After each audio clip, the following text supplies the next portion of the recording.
மக்களே, welcome to பிடி சுலகம். எல்லாரும் எப்படி இருக்கீங்க? நான் ரொம்ப நல்லா இருக்கேன். ரொம்ப சாரி, இன் பிட்வீன் டேஸில் என்னால் கண்டினியூவாக வீடியோஸ் கொடுக்க முடியல. இனி வரும் தினங்களில் நான் கண்டிப்பாக வீடியோஸ் கொடுக்கறதுக்கு ட்ரை பண்ணுறேன்.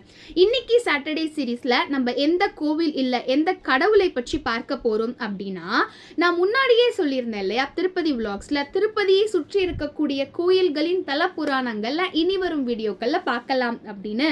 அதன் அடிப்படையில் இன்னைக்கு நம்ம திருப்பதிக்கு மிகவும் அருகில் இருக்கக்கூடிய ஸ்ரீனிவாச மங்காபுரம், இந்த ஊரை எத்தனை பேர் கேள்விப்பட்டிருக்கீங்கன்னு தெரியல. அந்த ஸ்ரீனிவாச மங்காபுரத்தில் எழுந்து அருளி இருக்கிற கல்யாண வெங்கடேச பெருமாள், அவரை பற்றியும் எத்தனை பேருக்கு தெரியும்னு தெரியல. தெரியாதவங்க தெரிஞ்சுக்கோங்க. அவரை பற்றி தான் இந்த வீடியோல நம்ம பார்க்க போறோம். வாங்க வீடியோக்குள்ள போகலாம். திருப்பதியிலிருந்து 12 கிலோமீட்டர் தொலைவில் இருக்கக்கூடிய இந்த ஊர் தான் ஸ்ரீனிவாச மங்காபுரம். இந்த ஸ்ரீனிவாச மங்காபுரத்தில் இருக்கக்கூடிய கோவில் தான் ஸ்ரீ கல்யாண வெங்கடேச பெருமாள் ஆலயம். உண்மையாவே அந்த கோயில் அவ்வளோ அழகா அவ்வளோ பிரமாதமா இருக்கும். நீங்க கூகுளில் கூட சர்ச் பண்ணி பாருங்க. அந்த கோவில் ரொம்பவே பிரசித்தி பெற்ற கோயில். நேரில் பார்த்த எக்ஸ்பீரியன்ஸும் இருக்கிறதுனால என்னோட லைவ் எக்ஸ்பீரியன்ஸையும் உங்ககிட்ட நான் ஷேர் பண்ணுறேன்.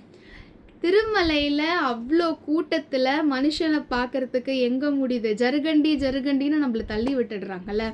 சாட்சாத் அந்த பெருமாள், இன்ஃபேக்ட் திருமலை தெய்வத்தை விடவும் ஸ்ரீனிவாச மங்காபுரத்தில் இருக்கக்கூடிய பெருமாள் அவ்வளோ அழகாக இருப்பார். அவருடைய அந்த மலர் அலங்காரமாகட்டும், அவரை அங்கே காட்டுற விதம் ஆகட்டும், உண்மையாகவே கூட்ட நெரிசல் இல்லாமல் அழகாக நின்று நிதானமாக தரிசிச்சுட்டு வரலாம். உண்மையாகவே நெக்ஸ்ட் டைம் நீங்கள் திருப்பதி போனீங்க அப்படின்னா கண்டிப்பாக ஸ்ரீனிவாச மங்காபுரத்தில் இருக்கக்கூடிய இந்த கல்யாண வெங்கடேச பெருமாளை கண்டிப்பாக தரிசிச்சுட்டு வாங்க. பார்த்துட்டு வந்து சொல்லுங்கள். உண்மையாகவே அவ்வளோ அழகாக இருக்கும் அந்த கோவில், அவ்வளோ அழகாக இருப்பார் பெருமாள். இந்த கோவிலில் தான் பெருமாள் 3 வகையான அலங்காரத்தில் காட்சியளிக்கிறார். நடுவில் வந்துட்டு இந்த கல்யாண வெங்கடேச பெருமாள் நின்ற கோலத்தில், அதாவது மேல வெங்கடேச பெருமாள் எப்படி இருப்பாரோ சாட்சாத் அப்படியே இருப்பார். வலது புறத்துல பாத்தீங்கன்னா லக்ஷ்மி நாராயணரா அமர்ந்த கோலத்தில் காட்சியளிக்கிறார். இடது புறம் பாத்தீங்க அப்படின்னா ரங்கநாதரா சயன கோலத்தில் வீற்றிருப்பார். இந்த மாதிரி ஒரே திருத்தலத்தில் 3 விதமான அலங்காரங்களில் உருவங்களில் பெருமாள் காட்சியளிக்கிறது இந்த திருத்தலத்தில் மட்டும்தான்.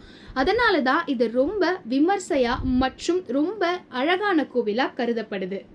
கல்யாண வெங்கடேச பெருமாள், நான் சொன்ன பேரை வச்சே நீங்க கெஸ் பண்ணியிருப்பீங்க இந்த பெருமாள் கோவிலுக்கு எதற்கு சென்றால் நல்லது அப்படின்னு. பெருமாள் எல்லா விதமான நன்மைகளையும் செய்வார் தான். ஆனால் இந்த திருக்கோவிலுக்கு கல்யாணம் ஆகாதவங்க வந்தாலோ இல்லை கல்யாணம் செஞ்சுக்கக்கூடிய வயசில் இருக்கக்கூடிய ஆண்கள் இல்லை பெண்கள் தனக்கு எப்பேற்பட்ட பார்ட்னர் வரணும், நல்லவங்களா இருக்கணும், இந்த மாதிரி நான் எதிர்பார்க்குறேன் அப்படின்னு கோரிக்கைகள் நிறைவேறணும் அப்படின்னாலும் இந்த கோவிலுக்கு சென்று வந்தால் அவர்களின் கோரிக்கை நிறைவேற்றப்படும் அப்படிங்கிற ஐதீகமும் இங்கே இருக்கு. இந்த கோவிலுக்கு ஏன் ஸ்ரீனிவாச மங்காபுரம்னு பெயர் வந்தது தெரியுமா? போன வீடியோலேயே சொல்லியிருந்தேன், ஸ்ரீனிவாசன் பத்மாவதி தாயாரை எப்படி கல்யாணம் பண்ணாங்க அப்படின்னு. ஆகாசராஜனுடைய மகள் தான் இந்த பத்மாவதி.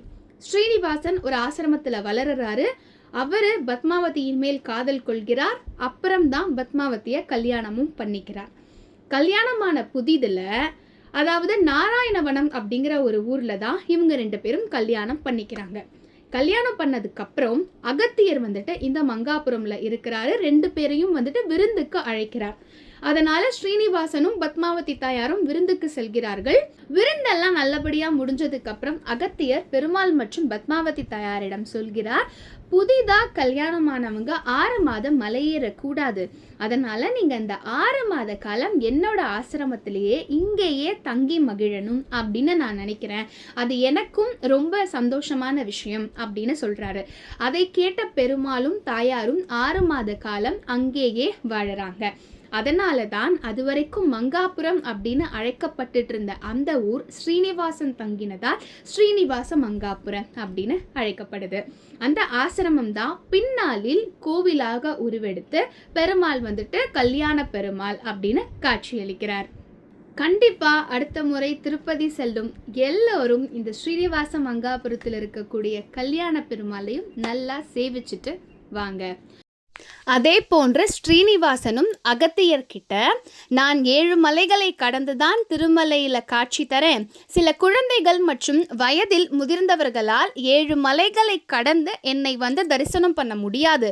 அவர்களுக்காகவே நான் திருமலையில் எப்படி காட்சி தருகிறேனோ அதே போன்று ஸ்ரீனிவாச மங்காபுரத்திலும் காட்சியளிப்பேன்.